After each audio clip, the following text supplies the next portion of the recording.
Before we jump into this episode, I want to remind you that while Caitlin and Sophia are dietitians, we're not your dietitians. This means the information shared in the Food Freedom Fertility podcast is intended to entertain, educate, and inform. It is not a substitute for medical care. This information is not intended to diagnose, manage, or treat disease. Always consult with your doctor before making any changes.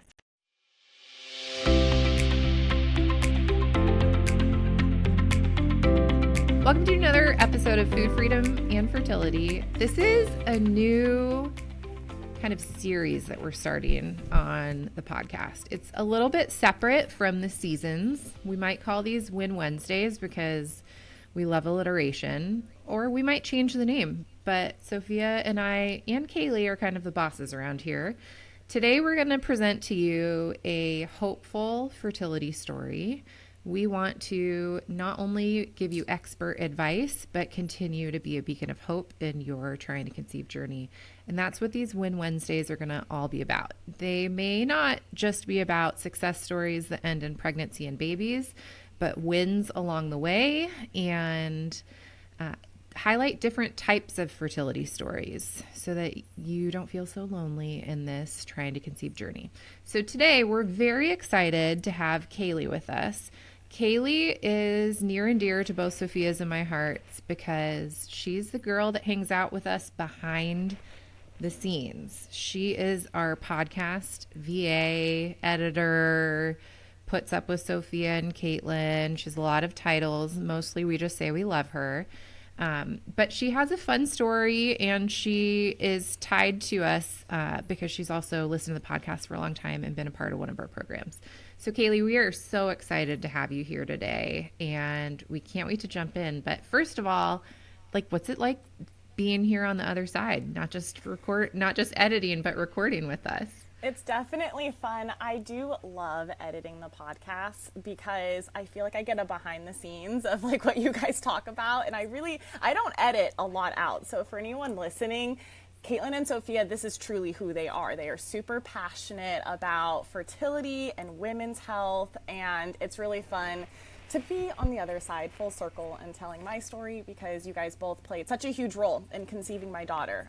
So it's kind of crazy, full circle moment. Totally. Well, I have to say, even having you as a member of the podcast crew is a full circle moment for me, and is really a credit to Sophia. I feel like we should kind of tell the story of how we found Kaile because people might be wondering. Sophia, you want to kind of give the history of that a little bit? How we found her to come work on this or show? Yeah. Oh, yeah. So pretty much Caitlin and I, we wanted somebody who had walked the walk of trying to conceive, who had used nutrition and lifestyle methods to grow their family. We wanted somebody that had the heart and experience for you, listener, for helping you, for serving you, for connecting with you. And we needed somebody with the skill to be able to edit, to do the social media stuff, to communicate, to do all the back end behind the scenes work. So I put out just on my Instagram and my stories, I was like, who fits this mold? And we aren't just looking for somebody that can, edit expertly and do everything that we need them to do. We want somebody who's really going to share our vision, that we're not just doing this to make money from sponsors or hear ourselves talk or try to pretend we're famous or some kind of crap. We don't care about any of that. We want somebody who wants to use their time, their gifts, their heart, their knowledge, their expertise, their education in serving women who are struggling to grow their families. And I kind of framed it that way. And Kaile popped up and was like, I want to do this with you. We had an interview. I don't even remember if I interviewed anyone else. I think that I talked to you and was like, we found her. She's the one. This is it. I get a text from Sophia that's just like, I found the person that's going to be our next person, because we were moving away from just audio and going to do video, and that seemed really overwhelming to us, and we knew we needed somebody that really understood it. And so Sophia's like, yeah, she's great. She used to be, do you want to share this, Kaile? Like a news reporter. Yeah, she used to edit her own spots for, you know, what she was reporting on in the day. She can do stuff quick. She already edits a women's health podcast and is in this space. And she's a new mom and she took your course. It was like, okay, well, yeah, I don't feel like we need to interview her. She's checks every box. Every box. Yes. I was just going to say, and not only that, like you check every box, she's just delightful. And so when we were thinking about starting this new segment, Sophia and I recently hung out in New Orleans together and had a weekend together. And this new segment is kind of born out of that time together, that we want to kind of, you know, when you read a book about fertility and then all of a sudden there's like the, you know, kind of like, and here's a case study of someone that highlights this point. Like, we want to give that to you as well. And who better to start this off than the gal who's working behind the scenes, Kaile. Yay. I'm so excited to be here. And it was so funny because I was up breastfeeding my daughter. And Sophia just posted on her Instagram, like, hey, you know, we're looking for a podcast editor. I think someone asked when season 3 was coming out. And she was like, we have episodes recorded. We just need an editor. And so here I am. It was probably like 2 a.m. in Hawaii. And I like messaged her really quick and then did a follow-up email because I'm like, that's kind of unprofessional to message someone at 2 a.m. in Hawaii. Did a follow-up email and then, from my part, it was just, everything just came to place. I knew I didn't want to return back to news. News is crazy. I was a local news journalist in Hawaii for the Fox affiliate, and I have a long background in news. Anyway, it's like 10-hour work days. I didn't want to do that. I didn't want to leave my baby for that long. So it was just perfect. I felt like we're a good pair. Yeah, it was meant absolutely. To be, really. And what really sold me on you is your desire, just like we said, to like, you wouldn't think somebody who's like a journalist and like news media person is, I mean, you're not a doctor, you're not a nurse, you're not a dietitian, you don't have some sort of health thing to serve women who are trying to conceive, but you can serve this population with the gifts that you do have by supporting the people that, because Caitlin and I, you don't want us editing this. In fact, we used to, and it was really stressful and took a lot of time. I did and a lot of work. Okay job. I'm kidding. She did a good job. No, Caitlin really did do a good job, but it so took away from forever. You actually helping ladies who are struggling to conceive. And so, F that. Let's hire somebody who's not only good at it, but exactly. Everyone has to do that when they first start something up, you know? So Kaile, I guess unless you have like investors or something, but we didn't do that. Right. We didn't do that. Were you drawn first to the podcast? Did you find one of us online? Like how did that start your like movement towards our work? So I binged about 15 to 20 episodes, and that's when I really loved the free information you guys were giving, not just about PCOS, but just about cycles in general. And just with my group of friends, no one knows anything about fertility. It's not taught at all. And it's funny because even after I conceived my daughter and just, you know, talking to other friends who are in the trying to conceive realm, I feel like I'm educating, and I feel like I'm not even worthy to educate, but this should be information we already all know, you know, of like, when do you ovulate? Yeah, some of it, like the basics for sure. Definitely. And yeah, so anyway, I binged a bunch of episodes, and then I moved to Hawaii in 2021, and we bought a house, and that was very stressful. We're very happy and thankful, but it was very stressful. It was a very stressful time, and it was at the end of COVID as well. So anyone who worked during COVID, it was a harsh time, you know, not fun, with a bunch of regulations and God, on especially and off, working in news. God bless it was not you. fun. Oy, yeah, oy. it was crazy, That's very polarized, tough. and very political. Yeah, so from California, because I was working in California, to Hawaii, it was a lot. So I was very stressed, and that definitely impacted my cycle. And so once I binged a bunch of episodes and things kind of calmed down, it was early 2022, and that's when I joined Caitlin's course because she was advertising it. I felt really good about where we were financially, and I was just ready to give it all for my fertility journey. And it's funny because I always suspected that I had PCOS, yet I went to 2 doctors, one GP and one OB, and they both told me, no, you don't have PCOS, which I find now looking back silly. so silly, because I have almost all the marks. I remember I spoke to one GP because I was having it was like 60-day cycles, and then I wouldn't even have a true bleed. I believe, learning from your guys' podcast, it was just I wasn't ovulating, and so therefore I'm going to have a bleed, but it's not a real period.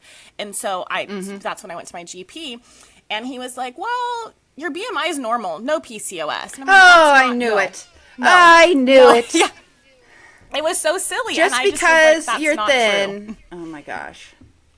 But yeah. And meanwhile, I was extremely stressed, not eating well. And not eating well for me, I'm a big fruit and veggie person, but I'm not a big eater. So I used to just eat one meal a day, and that was it, you know? So I would wake up, have coffee, go to work, maybe have a granola bar, and then come home and have this feast of a dinner. And that is just not serving my hormones, not serving my fertility. So anyway, fast forward to 2022, and I started working with Caitlin, and then 6 months later, I conceived my baby. And I know from both of you guys' work, you guys always say it takes 90 days. So give it, a full 90 days, and then you'll start to see a little shift. For me, it was 6 months, so double that. But it really does take time, which is frustrating in the trying to conceive world. But, it takes time. You have to give it your all. But yeah, so 2022, I was introduced to Caitlin and her course.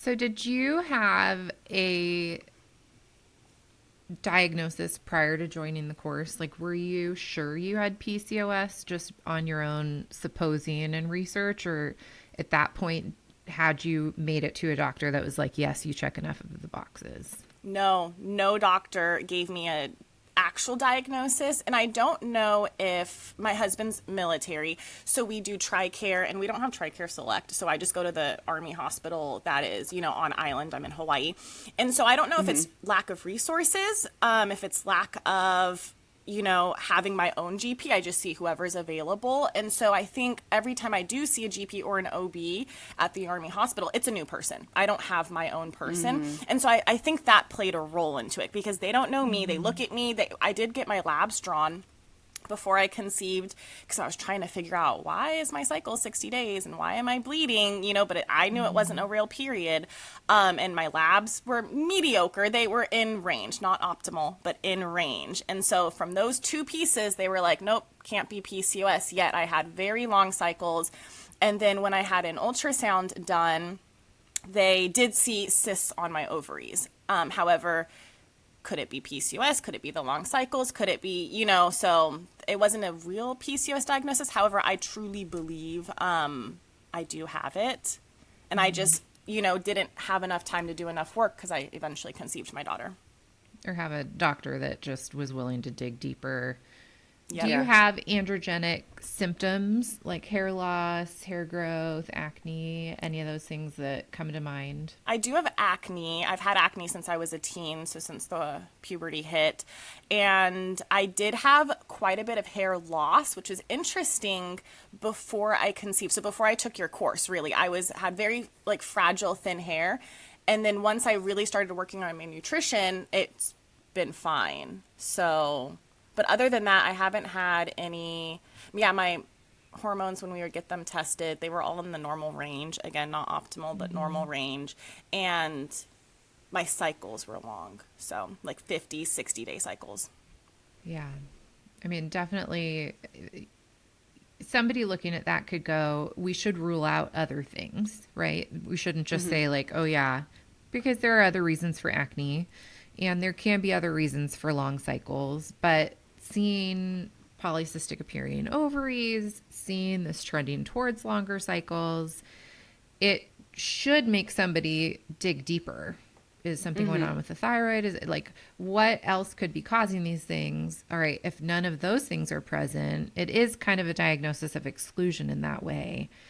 And then we say, okay, well, it's PCOS. But it's interesting to me that even in the absence of a true PCOS diagnosis, at what point did they start offering ovulation-inducing medications for you? Funny. So when I first saw my GP in 2021, and I came to him with my long cycle, he was like, well, here are your two options. I don't think you have PCOS. Are you and your husband trying to get pregnant? And I said, well, Yeah, but I was so naive at that time. I was like, we're just going to let it happen. You know, we don't have to plan and really put a bunch of thought into it. Oh, the And so dream at that the we time- all dream.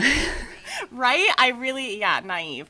And so I was like, no, I mean, we're just going to see what happens. He's like, well, I'm going to prescribe you birth control and hopefully that'll get your cycle back to normal.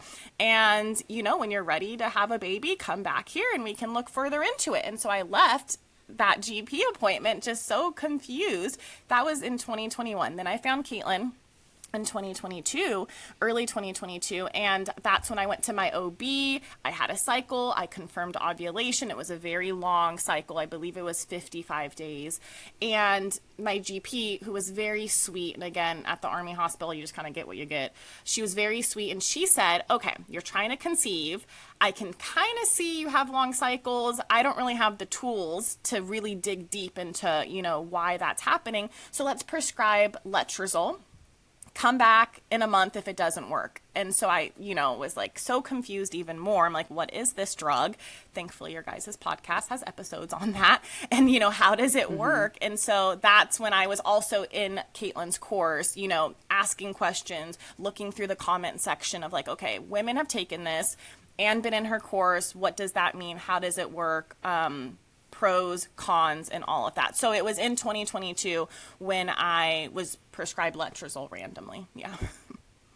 And just for one cycle, see if it works and come back. Exactly. Yeah. Interesting. And was that the cycle that you got pregnant? No, it wasn't because I didn't take it properly. I took it. I don't even know how you're supposed to take it properly. Maybe I shouldn't even talk about what I did because it was wrong anyway. But no, I did not take it properly.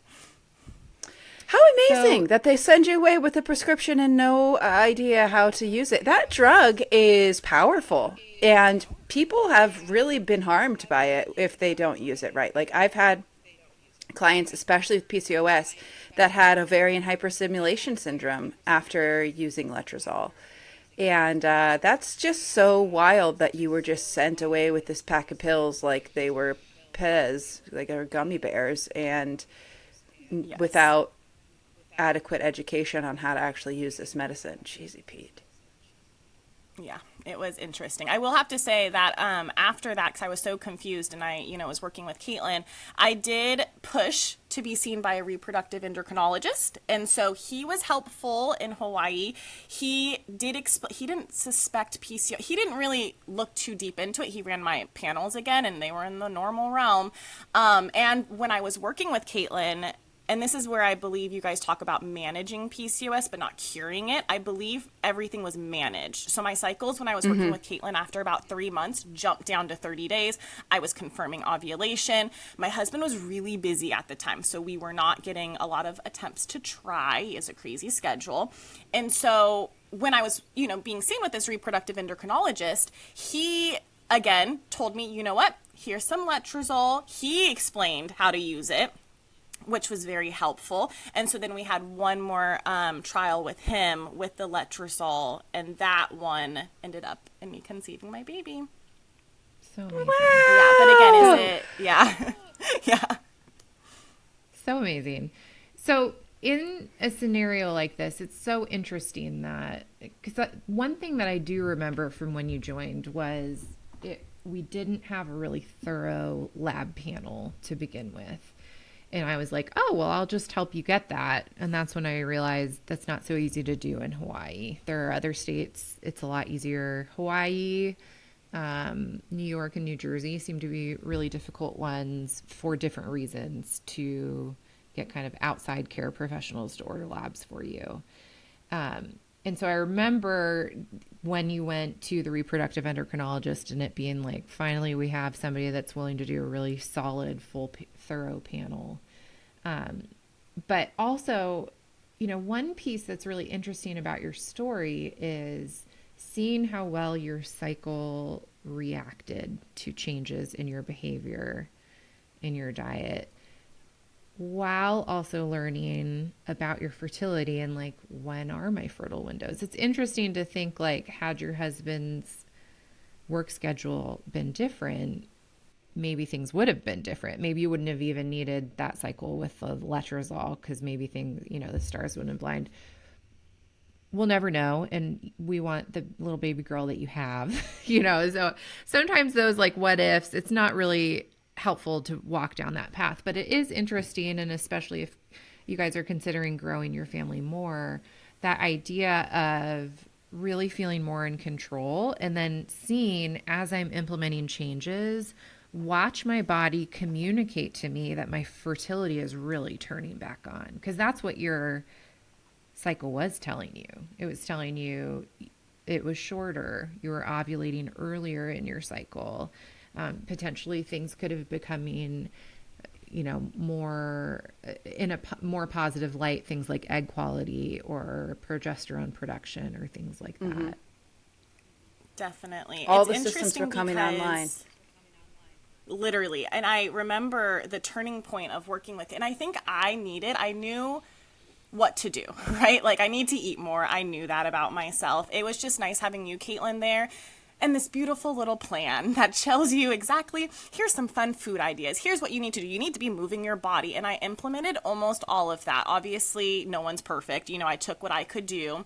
And so I cut out caffeine because that was actually easy for me to do. A big one for me, which I look back at and I'm so thankful. And I think the pandemic, it hindered a lot of women, but I was a heavy wine drinker because what do? Everything's closed. You know, I had a stressful job. I would come home and drink 2 to 3 glasses of wine. Well, in January of 2022, I completely cut out alcohol. It was a huge game changer for me.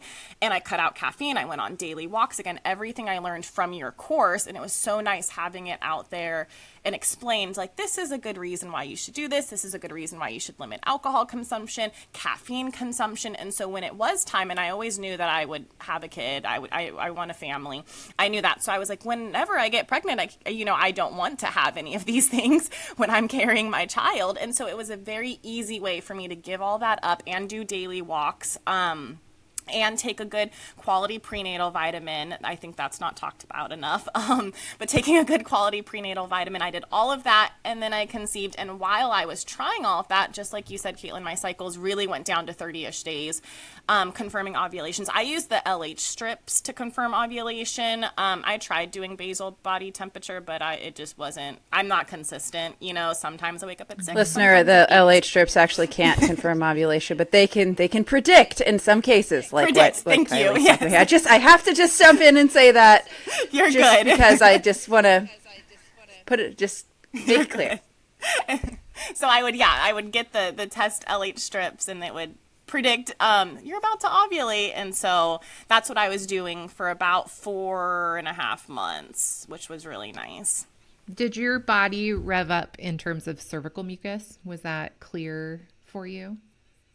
What's interesting about my cycle and just my fertility in general is I've always had a lot of cervical mucus, always. And so that was never a problem that I've had to deal with. And even though I suspect PCOS, but even though I wasn't ovulating all of the time, my body would try to ovulate. And so multiple times in the long course, I would have fertile cervical mucus. And so when my cycles became less and less, you know, it was like, oh, well, this is the window I think I'm ovulating. And it would correlate, you know, with the LH strips. Yeah, I see 2 really common patterns in PCOS. The first common pattern is individuals that have a lot of estrogen and their body is really trying a lot of the time to march those little follicles along their maturation process, and the body is talking between the ovaries and the pituitary gland, and there is this back and forth, like, okay, maybe one's close to being the size of a dominant follicle, let's get ready for ovulation. You get that really nice fertile cervical mucus, and then all of a sudden it kind of dries up. And unless you're doing BBT or you're peeing on something that tells you you're making progesterone, you're not going to know if your body really did ovulate. If we had NAPRO doctor on here, NAPRO, they would be telling us also you wouldn't know unless you saw it on ultrasound. But at home, other than, you know, this very narrow window of people that their body tries to ovulate, but the egg doesn't make it out of the ovary, knowing that you're making progesterone or seeing basal body temps go up and stay up are how you would confirm that you ovulated. So in PCOS, there can be that pattern of fertile cervical mucus, dry for a few days, a week, 2 weeks, fertile cervical mucus, dry. And what you don't see is a period come or a positive pregnancy test. So those would be your other clues if you're not doing BBT or testing for progesterone, that you haven't ovulated yet. And so there would be this pattern for a lot of women with PCOS because they've spent a lot of their fertile years on birth control, or just even if you don't have PCOS. If you've been on birth control for many years, one of the ways birth control works is by shutting down your body's production of this fertile cervical mucus. And in doing so, you have a lot of downstream effects, but one of them is that you're detached from this very common thing that your body cyclically does. And so when you come off of birth control, you can either see a pattern like we're describing and that Kaile had experienced, or the other side of it where your body's not making enough progesterone, or maybe something happened to the cervical crypts that produce this cervical mucus, or maybe you've had some sort of sexually transmitted disease or infection that has damaged the cervix in some way, and your body just doesn't make it. And so then there's just this pattern of dryness, or maybe you feel a little lubricated, but you never actually see that really productive, mucusy, almost like kind of clear snot-like texture. So for somebody that is like Kaile or myself, I experienced this a lot, where it would be when my cycle was, longer, not ovulating early in my cycle, a few patches of egg white cervical mucus for 2 or 3 days, dry, and then it would show up again, dry, and then eventually there would be a period. And for me, there was an eventual ovulation. It just felt like the stars needed to align. And what we're really talking about there is hormones aligning or behaviors aligning in a way that's congruent with what your ovaries are trying to do to produce an egg and actually get it sent out into the fallopian tubes. So it sounds like for you, it was really helpful as your cycle shrinked to have that added preview of testing for LH in your urine and see. So, and that's the other thing about PCOS. Some people that's not going to work for. It sounds like for Kaile, you don't have persistent high levels of LH. So you could see a shift in the LH strips, and that could be a good preview for you guys. Yeah, it definitely worked for us. And then it was kind of nice because the cycle that I conceived my daughter, my husband and I only tried once because he was crazy working. Yeah, and so which was so nice because I knew exactly, when we tried, and then when I didn't get my period, I tested really early because I was so crampy. Mm-hmm. I thought my period was coming, and I'm like, that's weird. It shouldn't come for another, 6-ish days. And maybe more like 4-ish days. I'm being dramatic. But anyway, and positive pregnancy test, which was shocking. I was shocked because, again, I only worked with Caitlin for 6 months, and I did one real round of letrozole, and I, from hearing stories and being in the, trying to conceive community, it takes women a long time. And so I was honestly shocked. I was just so shocked. And then we only tried once because he was so busy. And so wasn't that, Caitlin, isn't that part wild. When you got pregnant with your first, didn't like BJ have like a cold or something that cycle? And so you guys didn't get to get together except for like once. That he had just like this. Yeah, it was the cycle before. It was like once I'd really narrowed in on it and I had started supporting progesterone after ovulation, he just had this like terrible cold that I was like, I don't want any of your anything near me. And yeah, because I mean, you don't want to get close to someone who's like, come on, baby, let's do it. You're like, no. We hope that you're loving this new segment of the Food Freedom Fertility Podcast where we talk about wins and success stories. I want to talk to you about a win and a success story from my kitchen. I just received my Caraway set of pans and bakeware, and it has made making breakfast a breeze in the morning. I love cooking my eggs in my new Caraway pan. It's so easy to clean. And the egg doesn't stick to the pan at all. It's amazing. It's like using my seasoned cast iron, but it's not. It's Caraway. Listeners, if you've been listening to this podcast for more than 20 seconds, you have definitely heard us dump on nonstick cookware again and again. Get that Teflon out of your life. But then where does that leave you? You end up with eggs that are burning and sticking in the pan. You end up with confusion on how to make your next recipe. And you end up honestly ruining the healthy, delicious, expensive food that you are working so hard to bring into your kitchen. And that's why we are partnering with Caraway. This is modern cookware that is non-toxic and ready for your kitchen today.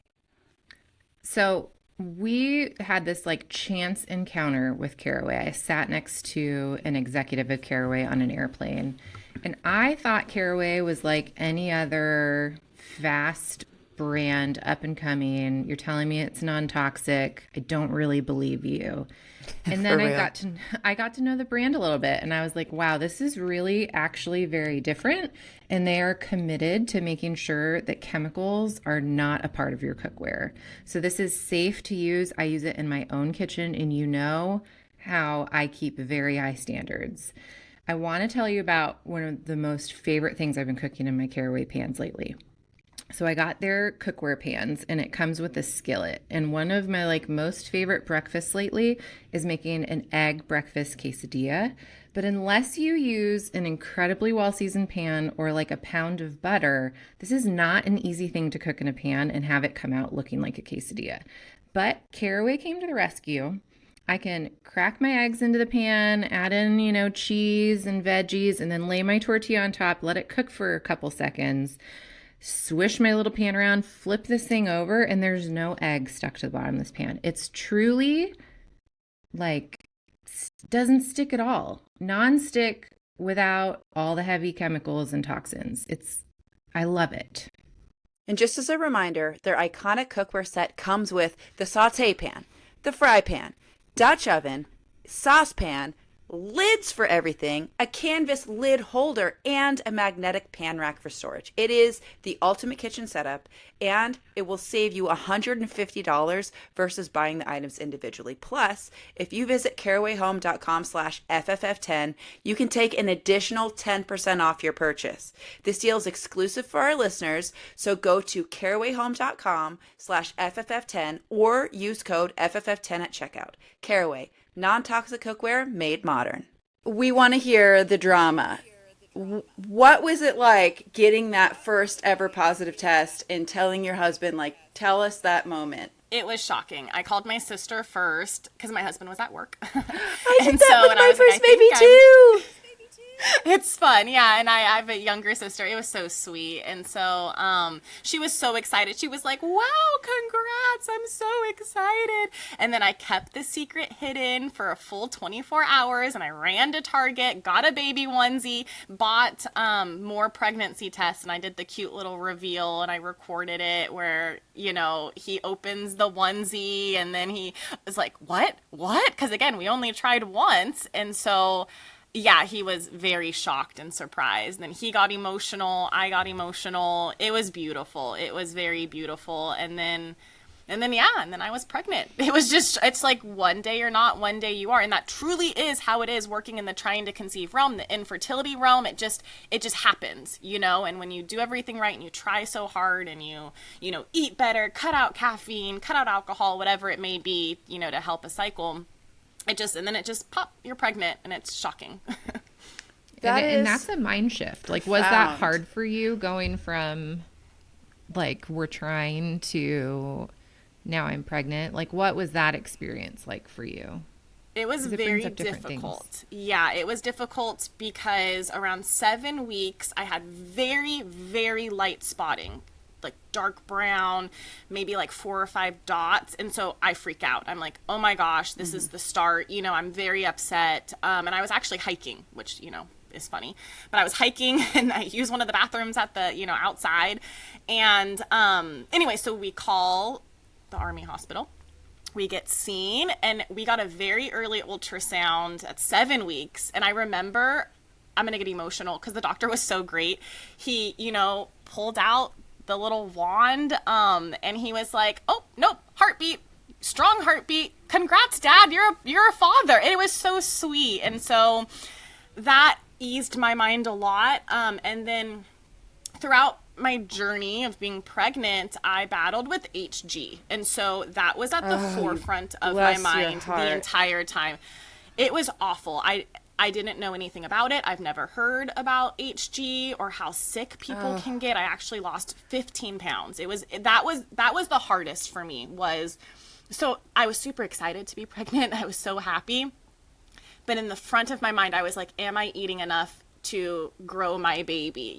Is this, banana I had at, I don't know, 6 a.m. and now it's 5 p.m., because that's all I could stomach. Is that enough? So that was really hard for me. And I think, if someone is trying to conceive or has infertility and they do get pregnant and they have an quote unquote easy pregnancy, I think it looks a lot different than me, who I was so sick throughout the all 9 months I was throwing up. So, which, circle back to Caitlin, I remember I was just, it was bad. It was bad. I lost 15 pounds and my doctors were like, nope, you're fine. It's okay.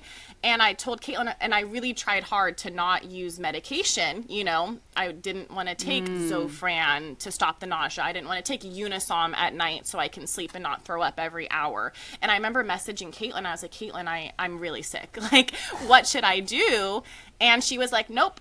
This is what I did. This is okay. I think in your case, you need to eat, and that is what's best for your body and for your baby. Amen. And that was pretty early on.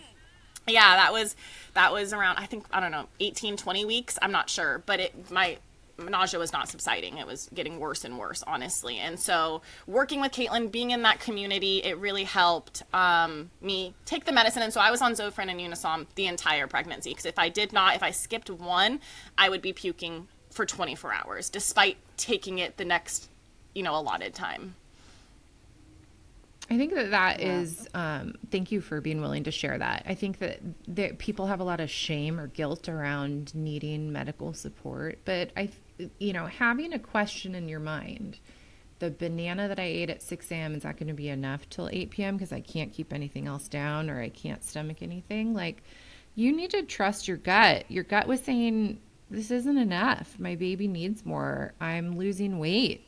And this is a time, it's not like you had a lot of weight to negotiate with either, right? So your body was struggling, and that is a way that you can support it. And HG, what she's talking about, it's hyperemesis. Okay, so like this is like so much throwing up. This is beyond what is normal, just morning sickness management we're talking about. This is like people get hospitalized for this because they can't keep enough food and fluids down. So there comes a point where your baby is less safe when it's not being nourished. You're less safe when you're not being nourished than the risk that might come along with Unisom and B6 or taking Zofran or Zofran and Unisom. And there are cases where you need the confident support of your OB, your midwife, the doctors, or maybe somebody like Sophia or I who have experience and context and can draw on years of clinical insight to say like, hey, in your case, and just to zoom out a little bit so you're not like, oh my gosh, because when you've been trying to conceive and you finally get pregnant, every single thing you do, you're like so worried that somehow this gift is going to be taken from you.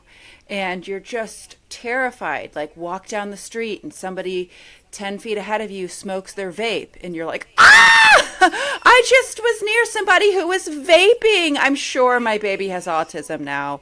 Or like whatever you're so afraid of. It's so easy to just go absolutely crazy, let alone deliberately taking medication. Oh, let me clutch my pearls. But in reality, Caitlin is exactly right. We have really strong data that eating, moving, sleeping, these things improve pregnancy outcomes. We don't have strong data that these medications make pregnancy outcomes worse. The big caution around them is, hey, these have not been studied. These have not been proven safe. we have no idea, whether or not this can really harm you. Plenty of babies are born healthy taking it, but we've never been able to ethically do like a double-blind control study on pregnant women with this medication. And so it just comes with this big caution and all this fear behind it, when in reality, doing something that allows you to be able to eat, to be able to move, to be able to rest, that is going to do much more for you than the risk of the unknown with these medications. And I mean, we're two dietitians. We obviously think that nutrition and movement are like, the end all be all of health. But I've seen this to be true time and time again. And it's just important to have medical people who are compassionate to this. I got 2 gals in my neighborhood who both had HG pregnancies. And they were really not taken seriously. There was really no compassion from their doctors. And both of them ended up having like preeclampsia or gestational hypertension, growth restriction in their babies, like all these things. And they had to have their babies early. And thank God, the babies are okay now. But really just a scary, awful thing that I feel like having some more compassion and options could have been really helpful. And there's even a movement coming forward. I don't know anything about this, and so we would have to get somebody on here to talk about this. But moms using cannabinoids and cannabis with HG, and it helps them greatly with their nausea and doesn't have the same concerns for like fetal heart growth as Zofran. And this isn't moms that are like sparking up a doobie to have a good time on the weekends, but this is like measured, controlled doses in order to be able to eat and live, and have had success when nothing else worked. And so we should probably have somebody on the podcast about that.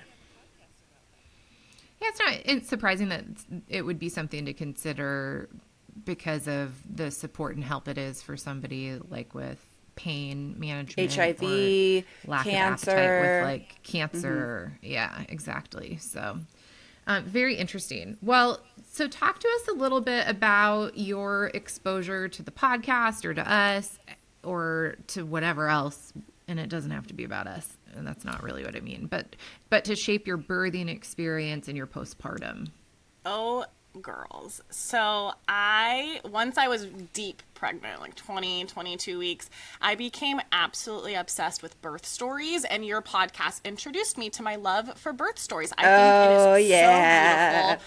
I loved it. I listened to all of, Sophia, you showed 2. I think, Caitlin, you did 2 or 3. Listened to them, loved them. I listened to another podcast about birth stories, loved it. And so I knew you guys both had home births. For my next baby, whenever we're ready to try again, to try and be a home birth. I was so close to doing it this time around, but with the HG, I was very concerned because I was so sickly. Everything turned out fine. And so I hired a doula. I took 2 birth classes, listened to your guys' beautiful story, and I can just shout from a rooftop, my birth was the best birth ever. It was beautiful, dare I say, not that painful. I was prepared for it. I knew what to expect.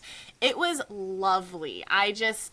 For such a crappy pregnancy I had, being so sick, I think that kind of prepared me for a beautiful, if I could birth her again, I would. Like, it was just so lovely. It was very fast. And so, Caitlin, your story about having a very quick labor was very helpful, because from start of normal contractions to pushing her out, we barely made it to the hospital, but it was 4 hours. It was so quick. I was not expecting that. I remember when we got to the midwife center and I was checked, I was like, I don't want to know how dilated I am. Got that from Sophia because I just wanted my body to naturally, go into labor and do that. I said that and I said that to the OB when I was getting checked, and she was like, oh, honey, you're pushing. Like, no.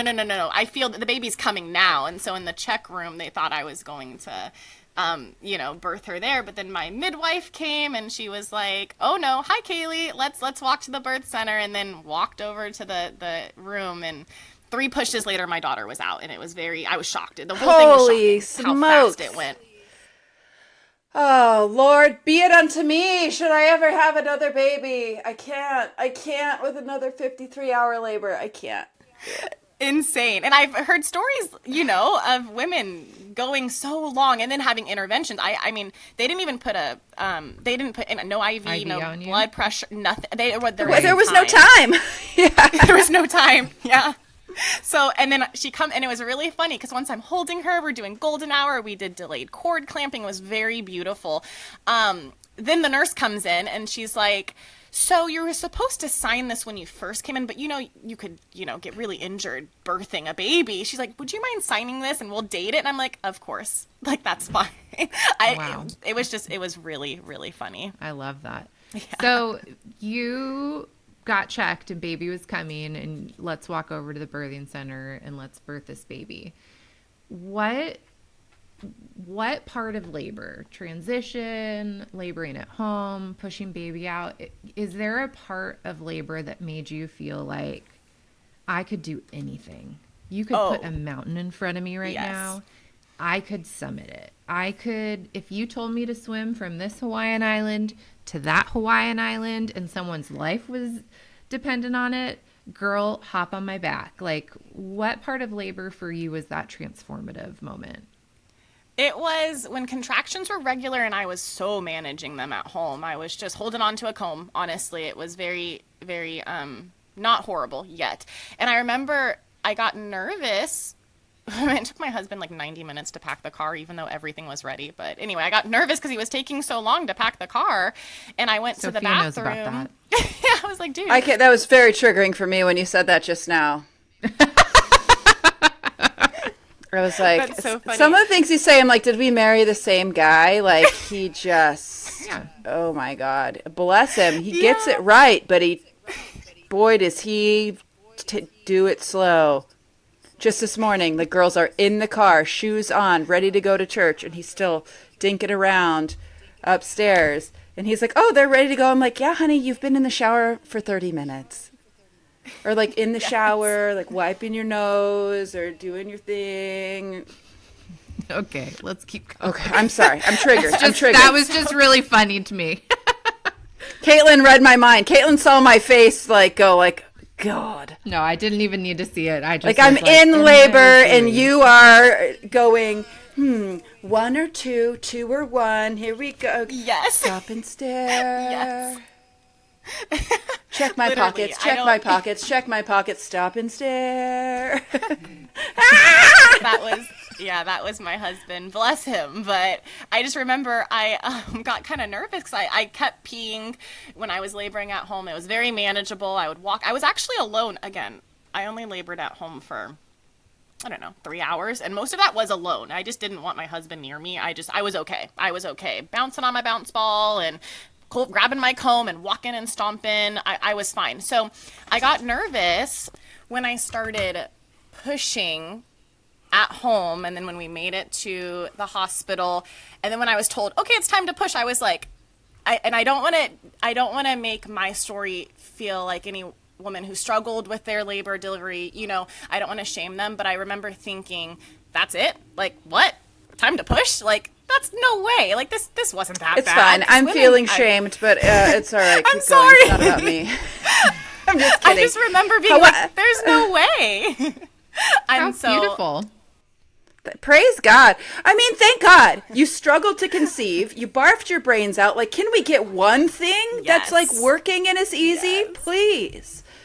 Yeah. I'd take my long labor yeah. over 9 months of barf, so it's all good.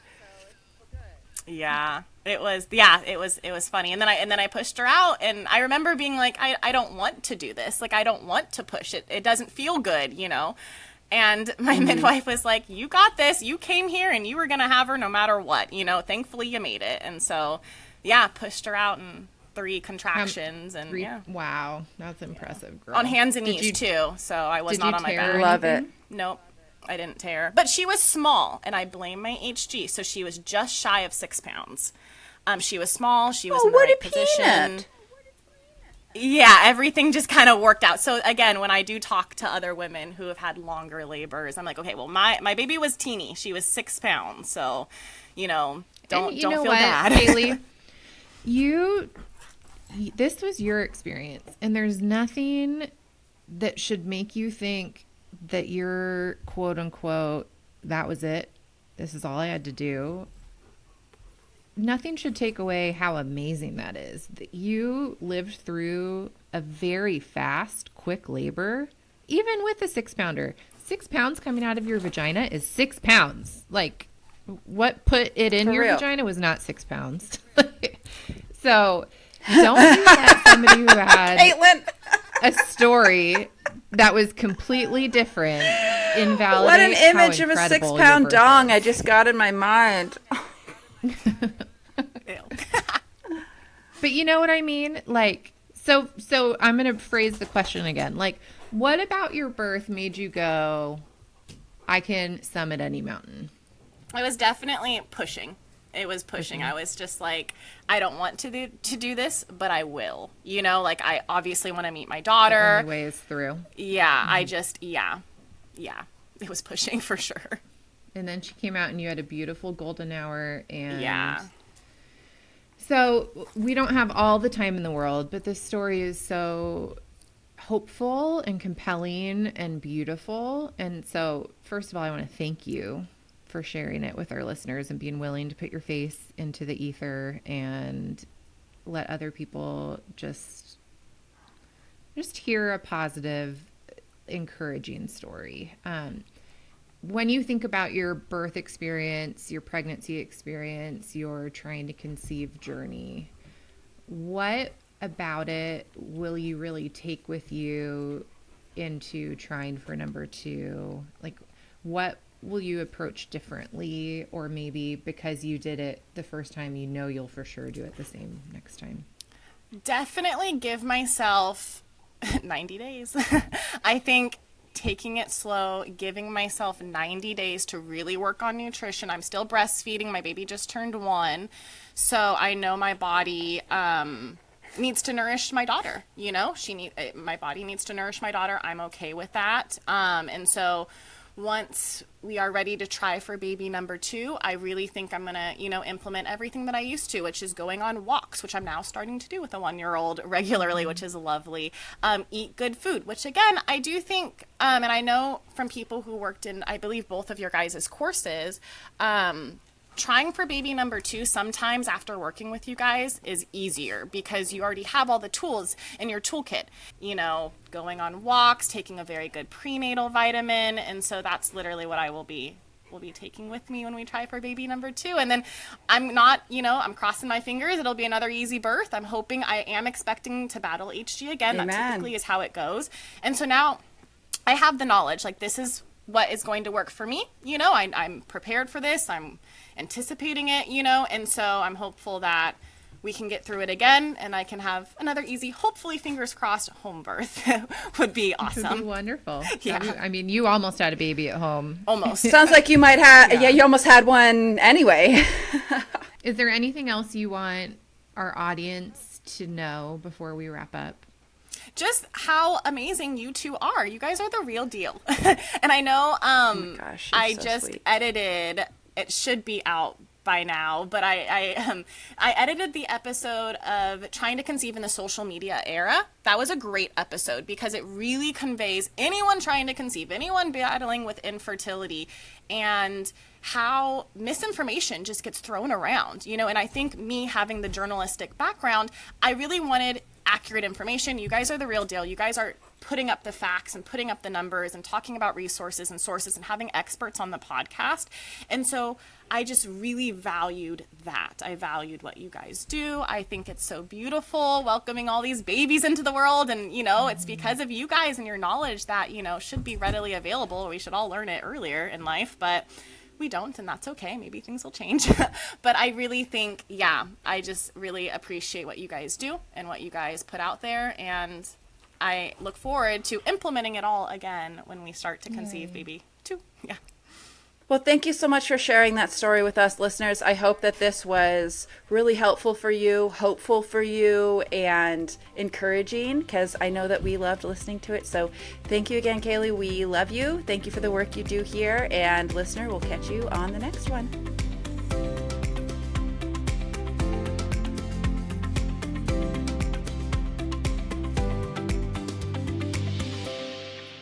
Hey, it's Sophia. If you love the show and want to continue your health and fertility journey using our resources, head on over to foodfreedomfertility.com for show notes, links to products and services, information about our guests, and our newsletter. Again, that's foodfreedomfertility.com. Thanks for listening.